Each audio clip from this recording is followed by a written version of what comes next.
Dry fruits ನ ಅವಶ್ಯಕತೆನೇ ಇಲ್ವಾ ಬ್ರೋ ಅಂತ ಒಬ್ರು ಕಮೆಂಟ್ ಮಾಡಿದ್ದಾರೆ. ನಾನು ಪ್ರೀವಿಯಸ್ ವಿಡಿಯೋದಲ್ಲಿ ಹೇಳಿದ್ದು ಪ್ರೋಟೀನ್ಗೆ ಅದನ್ನ ಕನ್ಸ್ಯೂಮ್ ಮಾಡ್ತಾ ಇದೆ ಅಂದ್ರೆ ಡೆಫಿನೆಟ್ಲಿ ಅದ್ರೊಳಗೆ ಹೈ ಇನ್ ಪ್ರೋಟೀನ್ ಇರಲ್ಲ ಅಂತ. ಜೊತೆಗೆ ವೆಯ್ಟ್ ಲಾಸ್ಗೆ ಏನಾದ್ರು ಕನ್ಸ್ಯೂಮ್ ಮಾಡ್ತಾ ಇದ್ರೆ ಫ್ಯಾಟ್ ಗೇನ್ ಆಗೋ ಚಾನ್ಸಸ್ ಇರುತ್ತೆ ತುಂಬಾ. ಯಾಕೆ ಅಂತ ಕೊನೆವರೆಗೂ ಹೇಳ್ತೀನಿ ನೋಡಿ.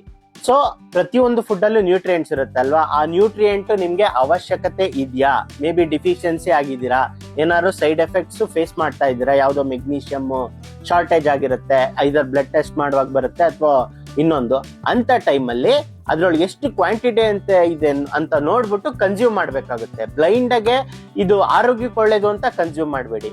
ಇನ್ನೊಂದು, ಎಷ್ಟೊಂದ್ಸತಿ ಅದ್ರೊಳಗಿರೋ ನ್ಯೂಟ್ರಿಯೆಂಟ್ ಬೇರೆ ಫುಡ್ ಇಂದ ನಿಮ್ಗೆ ಆಲ್ರೆಡಿ ಬರ್ತಾ ಇರುತ್ತೆ. ಸೊ ಅದೊಂದು ಪಾಯಿಂಟ್ ನ ನೋಡ್ಬೇಕು. ಮತ್ತೊಂದು, ಇದು ವೇ ಟು ಮಚ್ ಎಕ್ಸ್ಪೆನ್ಸಿವ್. ಆ ನ್ಯೂಟ್ರಿಯೆಂಟ್ ನ ನೀವು ಸಪ್ಲಿಮೆಂಟ್ ಮೂಲಕನೇ ಕನ್ಸ್ಯೂಮ್ ಮಾಡಿದ್ರೆ ಆ ಡಿಫಿಷಿಯನ್ಸಿನೂ ನಿಮ್ಗೆ ಕ್ಲಿಯರ್ ಆಗುತ್ತೆ. ಬಟ್ ಇದ್ರಿಂದ ಕನ್ಸ್ಯೂಮ್ ಮಾಡ್ತೀರಾ ಅಂತ ಅಂದ್ರೆ ಎಕ್ಸ್ಪೆನ್ಸಿವ್ ಆಗುತ್ತೆ, ಕಂಪ್ಲೀಟು ಆಗಲ್ಲ. ಎಕ್ಸಾಂಪಲ್, ಆಲ್ಮಂಡ್ ಅಲ್ಲಿ ಕ್ಯಾಲ್ಸಿಯಂ ಜಾಸ್ತಿ ಇದೆ. ನೀವು ಆಲ್ರೆಡಿ ಮಿಲ್ಕ್ ಪ್ರಾಡಕ್ಟ್ ನ ಕನ್ಸ್ಯೂಮ್ ಮಾಡ್ತಾ ಇದ್ರೆ ನಿಮ್ಗೆ ಆಲ್ಮಂಡ್ ಕನ್ಸ್ಯೂಮ್ ಮಾಡೋ ಅವಶ್ಯಕತೆ ಇರಲ್ಲ. ಆಲ್ಮಂಡ್ ಇಂದ ನೀವು ನ್ಯೂಟ್ರಿಯೆಂಟ್ ಇಂಟೆಕ್ ಕಂಪ್ಲೀಟ್ ಮಾಡಬೇಕು ಅಂದ್ರೆ 264 I think milligrams 100 gram almond ಅಲ್ಲಿ ಇದೆ. ಸೊ ನಮ್ಗೆ ರಿಕ್ವೈರ್ಮೆಂಟ್ ಇರೋದು 1000 ಮಿಲಿಗ್ರಾಮ್ಸ್.